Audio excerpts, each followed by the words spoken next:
Social মিডিয়াতে আমার একটাই ইয়ে ছিল, প্ল্যাটফর্ম ছিল, সেটা হচ্ছে ইনস্টাগ্রাম।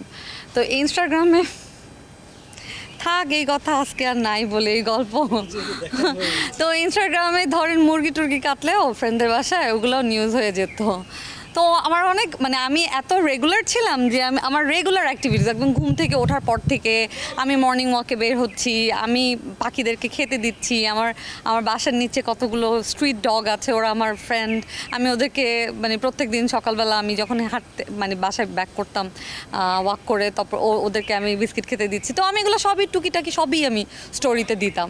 বাট আমার ওই লাইফটা মানে একদম আমি বন্ধ করে ফেলেছি, মানে আমার একটু খারাপই লাগছে যে এই আমাকে তো ফোন দিলেই পাওয়া যায়, আমি তো তখন আমি আসলে ইন্টারভিউ দিব, এই আমার পার্সোনাল লাইফ কেন ইয়ে থাকবে। তো তারপরে আমি দেখলাম যে আমার ফেসবুকে কোনো পেজ নাই, আমি অনেক ব্যাকডেটেড, আমার টিকটকে কোনো অ্যাকাউন্ট নাই। তারপর আমি একটু টিকটকে অ্যাকাউন্ট খুললাম, কত বছরখানেক বা বছর দুয়েক কোথায় হয়েছে আমি টিকটকে অ্যাকাউন্ট খুলেছি। এর আগে সবাই ওই যে নাটকের ক্লিপ নিয়ে বা বিহাইন্ড দ্য সিন বা এইরকম বা আমার ইনস্টাগ্রাম থেকে কিছু নিয়ে নিয়ে টিকটক করতো। তো ওই জায়গা থেকে ফেসবুকেও দেখি অসংখ্য ফেক প্রোফাইল, মানে অসংখ্য ফেক পেজ।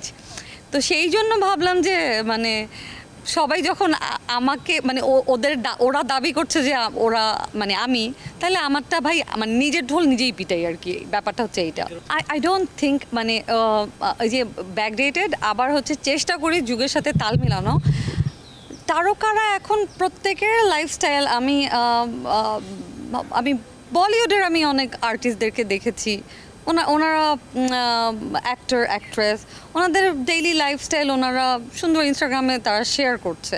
মানে এটা একটা মানে স্ন্যাপচ্যাটের মতো, মানে প্রত্যেক জিনিস কাউন্ট করছে প্রত্যেক দিনের activity. So it's fine, it's okay. মানে একটা মানুষ যদি মানে ধরেন আমি সারাদিন অ্যাক্টিং করছি বা আমি সারাদিন আমি অন্য একটা প্রফেশন আছি, আমি অফিস করছি, এর বাইরেও তো আমার জন্যও তো কিছু মানে মানে কী বলে রিফ্রেশমেন্টের দরকার হয়। তো ইনস্টাগ্রামটা ছিল আমার হচ্ছে একটা স্বস্তির জায়গা, যে আমি আমার ফ্রেন্ডদের সাথে ঘুরতে বের হচ্ছি, আমি গাছে পানি দিচ্ছি। হ্যাঁ, এখন আমি সব কিছু করি, এখন আমি কি বলে